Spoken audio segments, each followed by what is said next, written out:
सो आज ऐसे ही मन हुआ वीडियो बनाने का, मैं सोचा कि आप लोगों को दिखाऊं। खैर ये वीडियो जब तक आप लोग देखोगे तब तक शायद बहुत सारे मंथ निकल चुके होंगे। जब ये मैं वीडियो बनाया था, बनाया रहूँगा तो ये नवंबर चल रहा होगा और शायद ये वीडियो जाके मार्च अप्रैल में के टाइम पे अपलोड हो। बट मैं सोचा कि चलो तब तक के लिए छोटा मोटा बना के रखता हूँ कि इन केस अगर मैं अपलोड कर पाऊँ। तो अभी फ़िलहाल मैं एप्लीकेशंस देख रहा था और इतने सारे यूनिवर्सिटीज़ मैंने शॉर्ट लिस्ट किए हैं। बट इनमें प्रॉब्लम पता है क्या है कि जैसे कि अब मैं ये वाला यूनिवर्सिटी चूज़ कर रहा हूँ, ये देखो मुझे यहाँ पे मेरे मेरे जो आंसर मार्कशीट्स हैं उनको भेजने के लिए $150 लगेगा।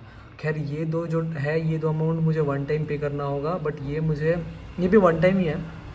बट एक्चुअली मैं इतना अमाउंट पे नहीं करना चाहता था, मैं चाहता था कि सिर्फ ये दो हो, जिसकी वजह से मैंने ये वाला कॉलेज चूज़ किया था, यूनिवर्सिटी चूज़ किया जिसमें सिर्फ मुझे $42 वन टाइम पेमेंट करना पड़ेगा। और यहाँ पे मुझे ट्रांसक्रिप्ट का ज़रूरत नहीं है, लेटर ऑफ रिकमेंडेशन 2 चाहिए। तो इसको मैं सोचा अप्लाई करूँगा। बट ऐसे यूनिवर्सिटीज़ जो हैं वो बहुत कम हैं और मैं यूनिवर्सिटी ढूंढ रहा हूँ। बट फ़िलहाल के लिए तो मिला नहीं। जितने भी यूनिवर्सिटीज़ आप जितने भी यूनिवर्सिटीज़ आप देखोगे मैक्सिमम सब में ये वैल्यूएशन आर रिक्वायर्ड $150 का ये लग रहा है। ये प्रोसेस ही इतना लंबा है, इतने सारे डॉक्यूमेंट्स चाहिए होते हैं, इतना कुछ चाहिए होता है इनको।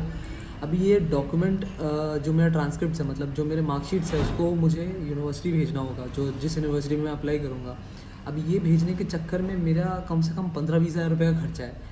एंड मैं वो क्यों करूँ? मुझे यही लग रहा है कि मेरा कोई गारंटी भी नहीं है कि उस यूनिवर्सिटी में होगा या नहीं। जिसमें हो मैं वहाँ भिजवा दूँगा बाद में, बट ऐसा कोई है नहीं। ऐसे जो यूनिवर्सिटीज़ हैं वो बहुत कम है। फिर ये देखो यहाँ पे बहुत सारे मेल कर रखे हैं। आप सेंट में देखो, रुको, आप सेंट देखो मैंने कितने सारे मेल किए हैं प्रोफेसर्स को अपना रेज्यूमे भेज के, कि इन केस अगर कोई किसी को मैं पसंद आया और मुझे कोई अपना रिसर्च असिस्टेंट या फिर टीचिंग असिस्टेंट के हिसाब से रख ले। बट फ़िलहाल तक तो कोई आया नहीं। पिछले 2 महीने से मैं कर रहा हूँ एंड जितने भी मुझे आए हैं मैं आपको एक दिखाता हूँ।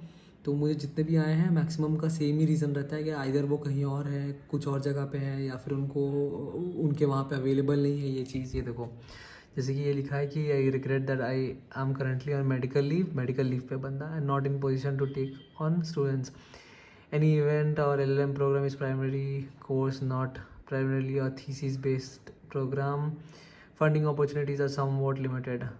तो बेसिकली रिजेक्शन है, sorry cannot be of any more assistance. अब मैंने इसको तो लिखा तो था कि would love to be in touch, अगर कोई पोजीशन हुआ तो मुझे बताने। बट जनरली मुझे पता है कि इसका कुछ खास रिप्लाई आएगा नहीं। इनकेस अगर आता है तो बढ़िया है। बट अगर आप बाहर जाने का प्लान कर रहे हो ना, तो प्लीज़ प्लीज़ पहले करना, मेरी तरह लास्ट मोमेंट मत आना। मैं हालांकि मेरा ड्रॉप है बट फिर भी मैंने लेट कर दिया। बट आप मत करना, जुलाई अगस्त या फिर उसके पहले से ही भाई, सितंबर तक का तो वेट ही मत करना। सितंबर अक्टूबर तक अप्लाई कर देना सारे यूनिवर्सिटीज़, अपना जितना भी है आईएल्स वाइल्स ये सारा चीज़ जो भी है कर लेना।